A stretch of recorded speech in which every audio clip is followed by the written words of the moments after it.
Sampaje Katakeri 21.6 kilometre ಉದ್ದದ ರಾಷ್ಟ್ರೀಯ ಹೆದ್ದಾರಿ ಡಾಂಬರೀಕರಣ ಕಾಮಗಾರಿಗೆ ಸಂಸದ ಪ್ರತಾಪ್ ಸಿಂಹ ಅವರು ಸೋಮವಾರ ಚಾಲನೆ ನೀಡಿದರು. ಸಂಪಾಜೆ ಗೇಟ್ ಬಳಿ ಚಾಲನೆ ನೀಡಿ ಮಾತನಾಡಿದ ಪ್ರತಾಪ್ ಸಿಂಹ, ಸುಮಾರು 14.16 ಕೋಟಿ ರೂಪಾಯಿ ವೆಚ್ಚದಲ್ಲಿ ಕಾಮಗಾರಿಯಿಂದ ಕೈಗೊಳ್ಳಲಾಗುತ್ತಿದ್ದು 6 ತಿಂಗಳೊಳಗೆ ಪೂರ್ಣಗೊಳ್ಳಲಿದೆ ಎಂದು ಸಂಸದರು ಹೇಳಿದರು. ಸಂಪಾಜೆಯಿಂದ ಸುಂಟಿಕೊಪ್ಪದವರೆಗೆ 21 ಕಡೆಗಳಲ್ಲಿ ತಡೆಗೋಡೆ ನಿರ್ಮಾಣ ಮಾಡಲು ಈಗಾಗಲೇ ಸರ್ಕಾರಕ್ಕೆ ಅಂದಾಜು ಪಟ್ಟಿ ಸಲ್ಲಿಸಲಾಗಿದ್ದು ಅನುಮೋದನೆ ದೊರೆಯಬೇಕಿದೆ ಎಂದು ಸಂಸದರು ಮಾಹಿತಿಯನ್ನು ನೀಡಿದರು. ಹಾಗೆಯೇ ಕುಶಾಲನಗರದಿಂದ ಸಂಪಾಜೆವರೆಗೆ ಅಪಘಾತ ವಲಯವನ್ನು ಗುರುತು ಮಾಡಲಾಗಿದ್ದು ಪ್ರಮುಖವಾಗಿ ಬೋಯ್ಕೇರಿ ಮತ್ತು ಆನೆಕಾಡು ಬಳಿ ರಸ್ತೆ ಸರಿಪಡಿಸುವ ಕಾರ್ಯಕ್ಕೆ ಚಾಲನೆ ನೀಡಲಾಗುತ್ತೆ. ಇದಕ್ಕಾಗಿ 500 ಲಕ್ಷ ರೂಪಾಯಿ ಕಾಮಗಾರಿಗೆ ಸರ್ಕಾರದಿಂದ ಅನುಮೋದನೆ ದೊರೆತಿದೆ ಎಂದು ಪ್ರತಾಪ್ ಸಿಂಹ ಹೇಳಿದರು. ಕೊಡಗು ಜಿಲ್ಲೆಯ ಕುಶಾಲನಗರದಿಂದ ಸಂಪಾಜೆವರೆಗೆ ಹೆದ್ದಾರಿ ಭಾಗದಲ್ಲಿ ಸುಮಾರು 1.3 ಕಿಲೋಮೀಟರ್ ಮಳೆ ನೀರು ನಿಲ್ಲುವ ಪ್ರದೇಶವನ್ನು ಗುರುತಿಸಲಾಗಿದ್ದು ಈ ಪ್ರದೇಶವನ್ನು ವಿಸ್ತರಿಸಿ ರಸ್ತೆ ಎತ್ತರೀಕರಣಗೊಳಿಸಲು ಮುಂದಾಗಲಾಗಿದೆ. ಆ ನಿಟ್ಟಿನಲ್ಲಿ ಆ ಕಾಮಗಾರಿಗೆ ಅನುಮೋದನೆ ದೊರೆತಿದ್ದು ಅಂದಾಜು ಪಟ್ಟಿಯನ್ನು ಸಲ್ಲಿಸಬೇಕಿದೆ ಎಂದು ಪ್ರತಾಪ್ ಸಿಂಹ ಹೇಳಿದರು.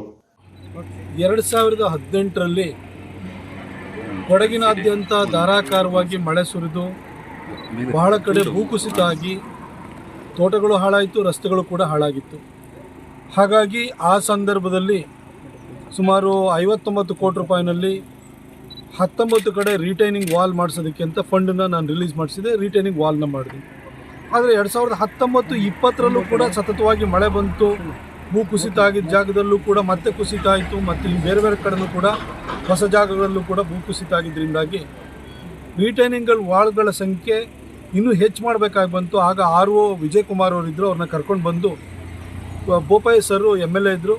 ಸುಮಾರು 21 ಲೊಕೇಶನ್ಗಳಲ್ಲಿ ಮತ್ತೆ ಹೊಸದಾಗಿ ರಿಟೈನಿಂಗ್ ವಾಲ್ಗಳನ್ನು ನಾವು ಕನ್ಸ್ಟ್ರಕ್ಟ್ ಮಾಡಬೇಕು ಅಂತ ಅನ್ನಿಸ್ತು. ಹಾಗಾಗಿ ಎಲ್ಲ ಇಂಜಿನಿಯರ್ಸು BROದವರು ಕೂಡ ನಮಗೆ ಸಲಹೆಯನ್ನು ಕೂಡ ಕೊಟ್ಟಿದ್ದರು. ಹಾಗಾಗಿ 21 ಕಡೆ ಹೊಸ ರಿಟೈನಿಂಗ್ ವಾಲ್ಗಳನ್ನ ಮಾಡಲಿಕ್ಕೆ ನಮ್ಮ ಕೇಂದ್ರ ಸರ್ಕಾರದ ministry of road transport and highways ಡಿಪಾರ್ಟ್ಮೆಂಟ್ದ ಆ್ಯನ್ಯುವಲ್ ಅಲೋಕೇಶನ್ ಏನಿದೆ ಅಲ್ಲಿ 75 ಕೋಟಿ ರೂಪಾಯಿನ ಕೊಟ್ಟಿದೆ. ಹಾಗೆ ಇನ್ನೂ ಕೆಲವು ಕಡೆಯೂ ಕೂಡ ಈ ಭೂ ಕುಸಿತ ಆಗಿ ಅಲ್ಲಿ ಮತ್ತೆ ಸರಿ ಮಾಡಿದ ನಂತರನೂ ಕೂಡ ನೀರು ಕೆಳಗಡೆಯಿಂದ ಅಲ್ಲಿ ಹೊರತೆ ಥರ ಬರೋದು ಈ ಥರ ಸಮಸ್ಯೆ ಆಯಿತು.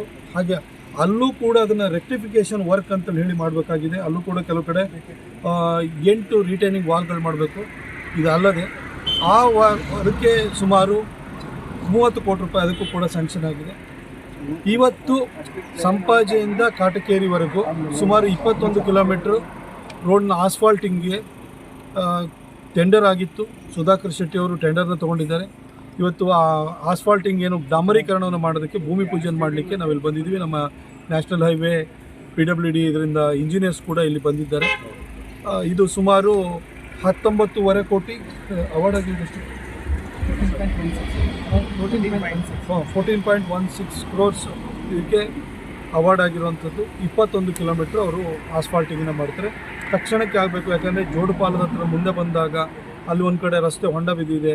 ಲಾಸ್ಟ್ 1.5-2 ವರ್ಷದಿಂದಲೂ ಕೂಡ ಅದೊಂದು ಜನ ಹೋದವರೆಲ್ಲ ಅದ್ರ ಬಗ್ಗೆ ಕಂಪ್ಲೇಂಟ್ ಮಾಡ್ತಾಯಿದ್ರು. ಹಾಗಾಗಿ ಅದನ್ನೆಲ್ಲ ರೆಕ್ಟಿಫಿಕೇಷನ್ ಮಾಡಬೇಕು ಅಂತ ಹೇಳಿ ಈ ಒಂದು ಆಸ್ಫಾಲ್ಟಿಂಗ್ ಮಾಡಿದ್ವಿ. ಇವತ್ತು ಈ ಕಾಮಗಾರಿಗೆ ಇವತ್ತು ಭೂಮಿ ಪೂಜೆ ನೆರವೇರಿದೆ. ಸಂಪಾಜೆ ಗ್ರಾಮ ಪಂಚಾಯಿತಿ ಅಧ್ಯಕ್ಷರಾದ ರಮಾದೇವಿ ಬಾಲಚಂದ್ರ ಕಳಗಿ, ಪ್ರಮುಖರಾದ ನಾಗೇಶ್ ಕುಂದಲ್ಪಾಡಿ, ರಾಷ್ಟ್ರೀಯ ಹೆದ್ದಾರಿ ವಿಭಾಗದ ಕಾರ್ಯಪಾಲಕ ಇಂಜಿನಿಯರ್ ಶಿವಪ್ರಸಾದ್, ಸಹಾಯಕ ಕಾರ್ಯಪಾಲಕ ಇಂಜಿನಿಯರ್ GH ಗಿರೀಶ್, ಸಹಾಯಕ ಇಂಜಿನಿಯರ್ ಹನುಮಂತ, ಸುಧಾಕರ್ ಶೆಟ್ಟಿ ಪಾಲ್ಗೊಂಡಿದ್ದರು.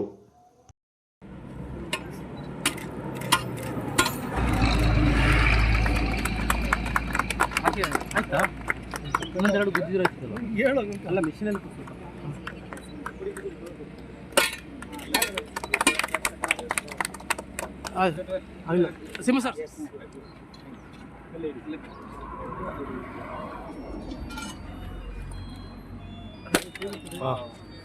ಭಯಂಕರ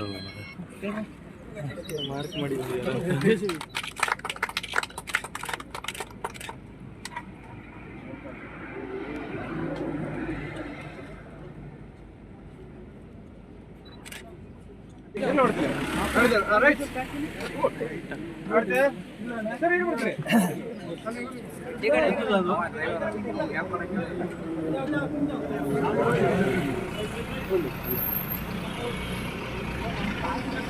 Thank you.